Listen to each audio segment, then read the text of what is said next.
I'm Uģis Nastiņš from Latvian Academy of Culture and University of Latvia, and my topic is Romanization of Japanese in Latvian and transcription of Latvian in Japanese.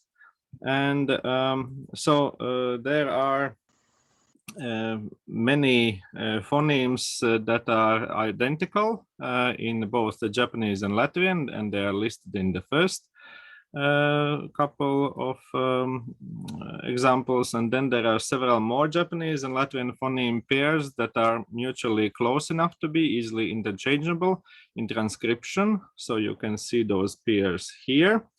Besides them, the foreign phonemes are here, which are the L and L, are customarily rendered as R and R in Japanese due to the lack of the phoneme of foreign origin mentioned here. Yet, as there is no single transcription solution adopted for Latvian several other sounds and Japanese some other sounds, the aim of the research is to find a solution for transcription of these phonemes, which while referring to historical background of approaches and established use. There are three methods used. The first is historical comparison of transcription systems. Then the second is content analysis of katakanaization, or the transcription of Latvian origin words into Japanese, and the Pratt acoustic spectral analysis of audio references to compare both Latvian and Japanese phonemes and to find the most appropriate transcription solution for problematical cases. There are several linguists who had or attempted to have influence on the transcription of Japanese in Latvian and vice versa.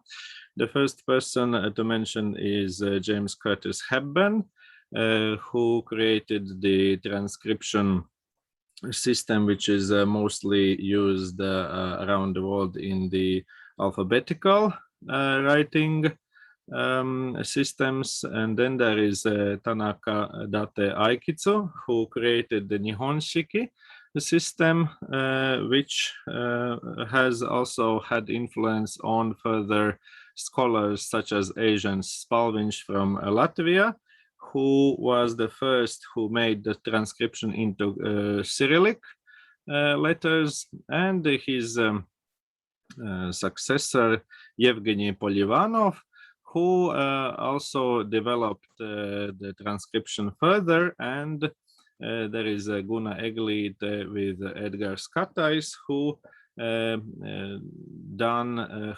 done the adoption of that system into Latvian language. Yet there are some more linguists who have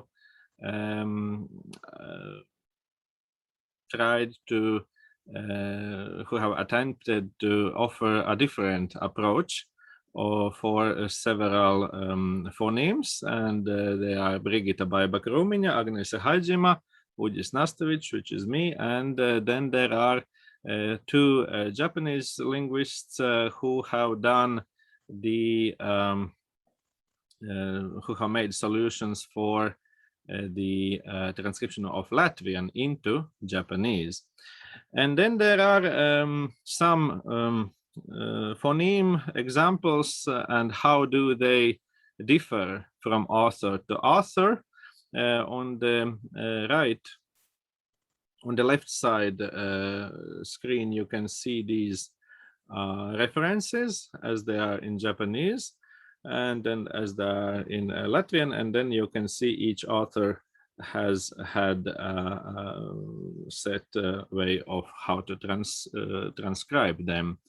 It is notable that this Hepburn system has been mostly transcriptional, not transliterate approach. However, Tanaka Date has made it differently, mostly focusing on the transliteration of where the sounds where the moras are located in the table of all kana syllables. And then it has influenced also the development further in this first line scholar approach. Yet the second line scholars are somehow retaining the Hepburn's approach, which is different, notably in case of the underlined sounds, which you can compare with the upper ones. Then regarding the Latvian sounds, there is a much longer list which I couldn't put in within this slide, but I will refer to it in further slides. Notably two diphthongs, it is ia and ua, have been written in several ways depending on author. So let's see which are those sounds which have those phonemes which have various these approaches. So the first one is zu, according to Oshima Yoshikazu, a linguist from Japan, who writes in International Phonetical Alphabet it as zu. In Latvian, I do offer to write it also as zu. However, according to these other authors in the last column, they propose it and it is become already an established use to write it DZU. However, in case of zu, we can find some examples where it is written with ZU in Latvian language. Then she could be she, but other authors who retain the Tanaka Date's system, they write it like si. For example, a Japanese food becomes sushi in case of this approach, but the proposed by me would be sushi. Then, for example, there is name of the mountain in Japan. It is Fuji, and then in Latvian I would propose to write it Fuji. However, other authors propose writing it Fuji. And then there are some other affricates which are chi and ji, which have been sometimes written as t and z. So I did a comparison of spectral view of these consonants, and here you can see the bold line which is for the Japanese phoneme, and then there are options which have been used in Latvian writing, and the green one is which I would propose to be used as the most appropriate one, and these spikes, the highest points in the middle range, are noted with the International Phonetical Alphabet symbols. Here, this is the voiced version of the first one. Then here you can see another comparison of ch and z sounds. How do they look when they are compared in a spectral way? Then the second part is here, where you can see that Latvian phonemes, how they have been transcribed in Japanese. For example, in Latvian we have a syllable si. However, in Japanese it is palatalized because in the table of Japanese syllables, the compound of the alveolar sibilant fricative becomes a palatal sibilant fricative by default, and many authors disregard the fact that this syllable is not palatalized. So I suggest that it should be depalatalized, and it is accomplishable in Japanese by making compound syllable. The same is with the voiced one. However, in case of sh and j in Japan, there are many authors in Twitter who disregard the diacritic mark on the top of our consonants, and it becomes s, su, and zu. Then regarding the zu, it depends on the region of Japan, and in some dialects it is pronounced as zu. So it becomes not affricated. Then also there is a syllable zu in Latvian. However, in Japanese there is a completely corresponding mora which could be used, zu. However, many authors in Twitter who transcribe Latvian texts, they disregard the affiliation of these two Japanese characters. One of them is affiliated to da, gyo, or da, column, da sounds, and the second one is the za list of sounds. So the choice of which of them is used also influences the reversibility of the transcription, how it is easy for Japanese people to get the original spelling.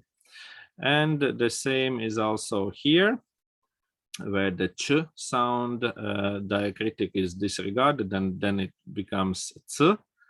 And lastly, Latvian ts sometimes is transcribed as k, because in English writing C letter is often pronounced as K. So here you can see the comparison of some further consonants. And so for this palatalized palatal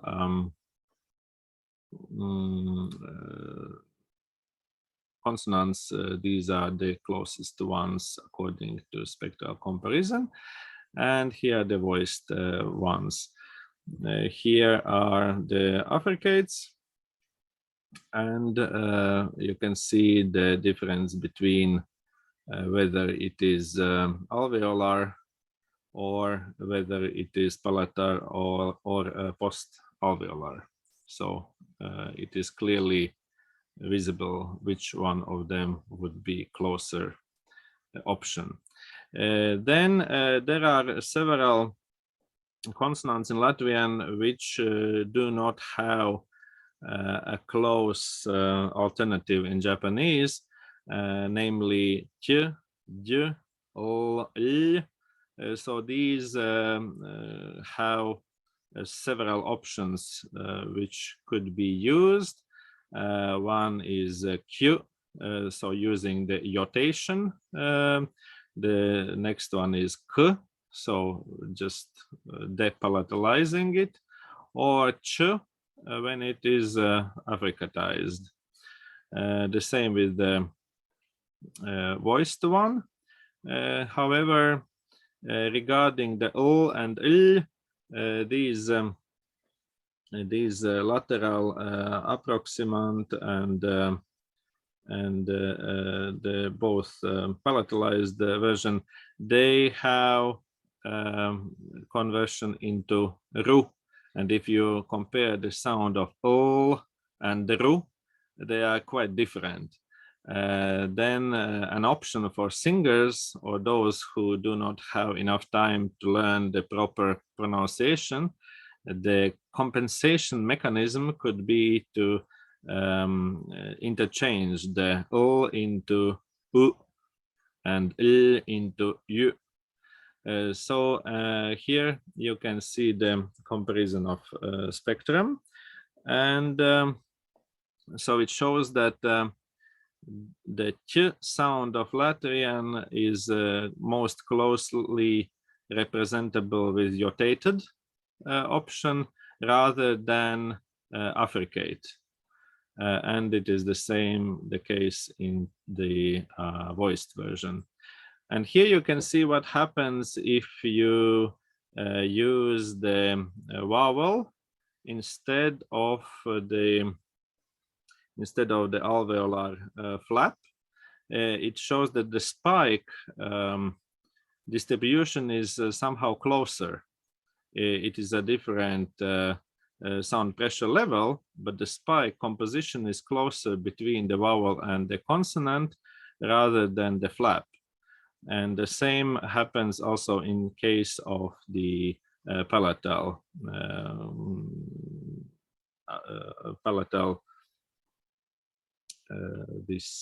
lateral approximant.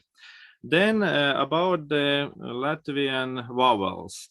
So we have diphthongs, and it is interesting that in case of this a, there has been also debate on which would be rather close one, either a or e. Actually, they are somehow in between. That's why it is unclear which would be better to be used. I suggest that in case of singing, it is rather useful to use a, but in case of reversibility of written text transcribed into Japanese, to get back to Latvian original, it should be used the e version. Then regarding this year, it is interesting that already in 1847, the book about Latvian phonetics writes it with IA. In Latvian folk songs, it is transcribed as I with a ring on top of it. And in newspapers before World War II, it was double E.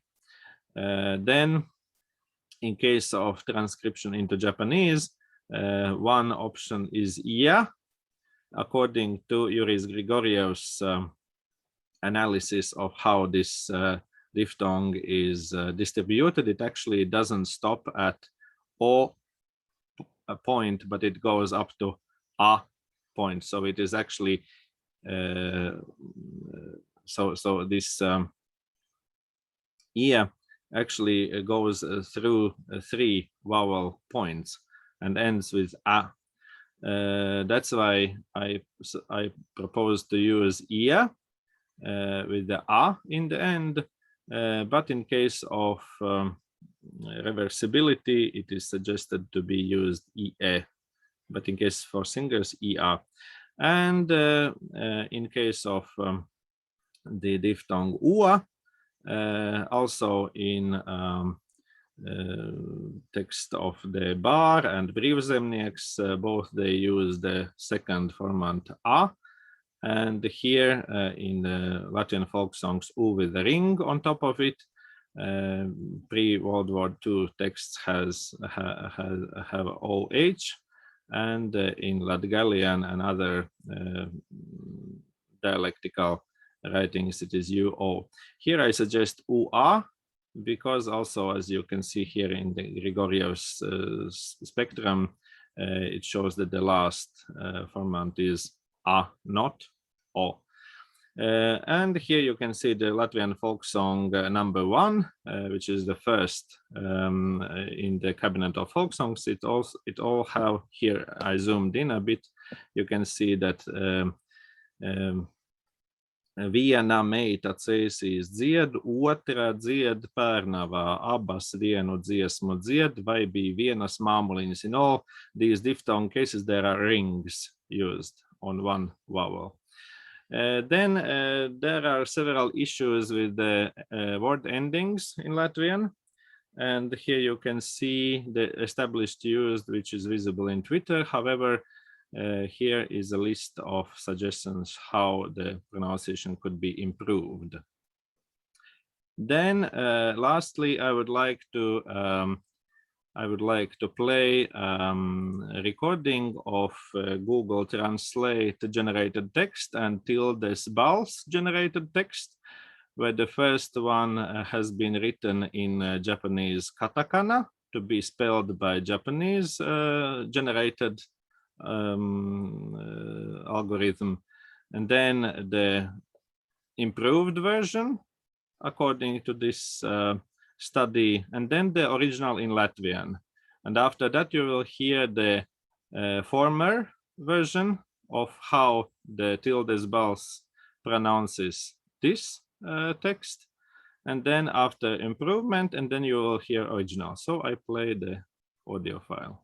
Tabdien liels paldies palus manību, uabdian ujaus paldies palus manību. Labdien! Liels paldies par uzmanību! Goseicho arigato gozaimashita. Goseicho arigato gozaimashita. Goseicho arigato gozaimashita. Paldies!